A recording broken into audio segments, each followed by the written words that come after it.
শাহবাগীদের দাবিতে যাদেরকে হত্যা করা হয়েছে, খুন করা হয়েছে, তাদেরও বিচার আবার ফিরিয়ে আনা হবে ইনশাআল্লাহ। যে সমস্ত শাহবাগীরা সেদিন বাংলাদেশকে চ্যালেঞ্জ করে পাল্টা সরকার গঠন করেছিল, জনগণ তাদেরও বিচার চায়।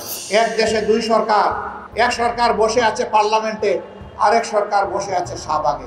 পার্লামেন্টের সরকারের কথায় জাতীয় পতাকা উঠে না, নামে না। শাহবাগের সরকারের, বুয়া সরকারের কথায় পতাকা উঠে আর নামে। সেদিন আমরা দেখলাম বারবার বুকে রক্ত দিয়ে যে জাতির স্বাধীনতা আনতে পারে, সেই জাতির সন্তানেরা আর এই স্বাধীনতা কাউকে আর ছিনতাই করতে দেবে না ইনশাআল্লাহ। আমরা পরিষ্কার বলে দিয়েছি, 15.5 বছরে কিছু আবর্জনা, কিছু জঞ্জাল তৈরি হয়েছে, সেই জঞ্জাল পরিষ্কার করতে হবে।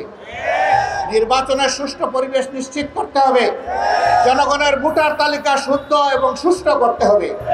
দেশের জনগণের করতে হবে। বিদেশে আমাদের প্রবাসীরা যারা আছে তাদেরও এই তালিকায় অন্তর্ভুক্ত করে আগামী নির্বাচন হবে ইনশাআল্লাহ। আমরা একজন নাগরিক ভোটার তালিকা তাকে বাদ পড়ুক, আমরা এটা চাই না। এর জন্য যা করা দরকার সরকারকে তাই করতে হবে। যে উদ্যোগ নেওয়া প্রয়োজন নির্বাচন কমিশনকে সেই উদ্যোগ নিতে হবে। এই উদ্যোগে আমরা কোনো ব্যতিক্রম, কোনো শিথিলতা আমরা বরদাস্ত করব না। ঘরে ঘরে জনগণে গিয়ে এই তালিকাকে নিশ্চিত করতে হবে।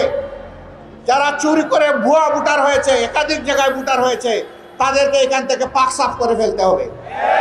যারা ধোঁকা দিয়ে একাধিক জায়গায় ভোটার হয়েছে, ওরা আদৌ ভোটারের যোগ্য কিনা সেই সিদ্ধান্ত নিতে হবে।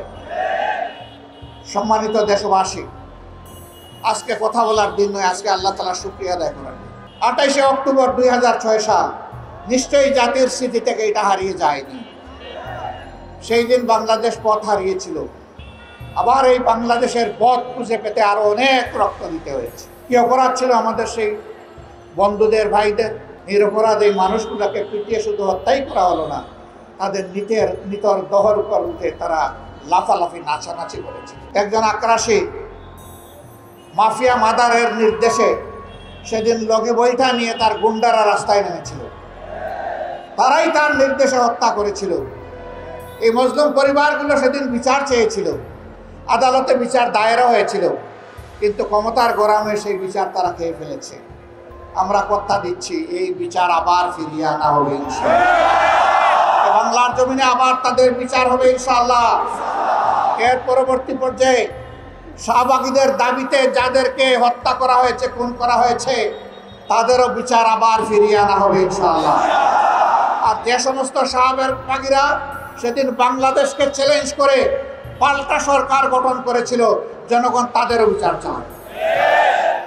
অবাক, এক দেশে দুই সরকার, এক সরকার বসে আছে পার্লামেন্টে, আরেক সরকার বসে আছে শাহবাগে। পার্লামেন্টের সরকারের কথায় জাতীয় পতাকা উঠে না, নামে না।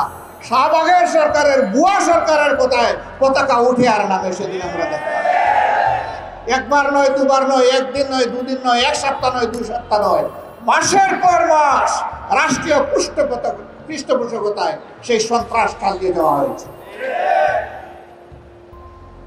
বাংলাদেশ, তুমি সাক্ষী, বিশ্ব তুমি সাক্ষী।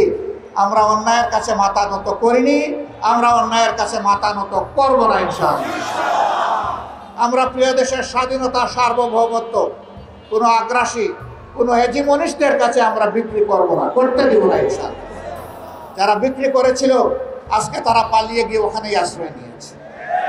তারা এদেশকে নিজের দেশ মনে করতো না, কারণ এদেশে তাদের বাচ্চা কাচ্চা বসবাস করতো না। তাদের বাচ্চা কাচ্চাকে নীরবে অন্য দেশে পাঠিয়ে দিয়ে এই দেশকে তারা সন্ত্রাস কবলিত করে ত্রাসের মাধ্যমে এই দেশকে তারা শোষণ করেছিল। তারা মূলত প্রতিশোধ নিতে এসেছিল। আপনারা জানেন কিসের প্রতিশোধ? আমি জিজ্ঞেস করি, সেদিন আপনার পিতাকে কারা হত্যা করেছিল? যারা 71-এর রণাঙ্গনে ভোট জিতিয়ে যুদ্ধ করেছিল, তাদের হাতে আপনার পিতাকে নিহত হতে হলো। আপনারাই জবাব খুঁজেন, এর জন্য দায়ী কারা? কারা সেদিন ব্যাংক লুটেরা ছিল? কারা সেদিন নব্য সৃষ্টি হওয়া বাংলাদেশকে তলাবিহীন জুড়িতে পরিণত করেছিল? কাদের নেতা বলেছিল ডাইনে যাদের দিকে তাকাই তারাও চোর, বামে যাদের দিকে তাকাই ওরাও চোর, সামনে যাদের দিকে তাকাই ওরাও চোর, পেছনে যাদের দিকে তাকাই ওরাও চোর? কাদের নেতা বলেছিলেন? কাদেরকে বলেছিলেন উদ্দেশ্য করে?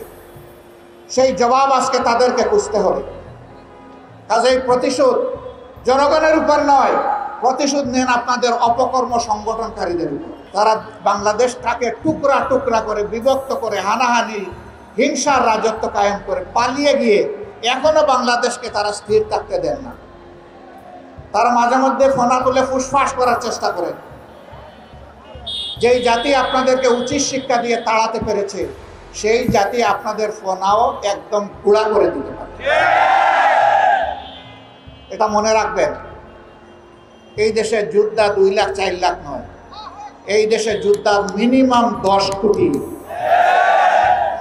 এই 10 কোটি যোদ্ধার 20 কোটি হাত সদা প্রস্তুত যে কোনো ষড়যন্ত্র রুখে দেওয়ার জন্য। আমরা আল্লাহ তাআলার সাহায্য চাই।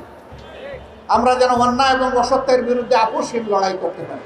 আমরা কারো তাবেদার বানাতে এই দেশকে দেব না, এবং কেউ তাবেদারি করতে আসলে তাকে আমরা ছাড় দেব।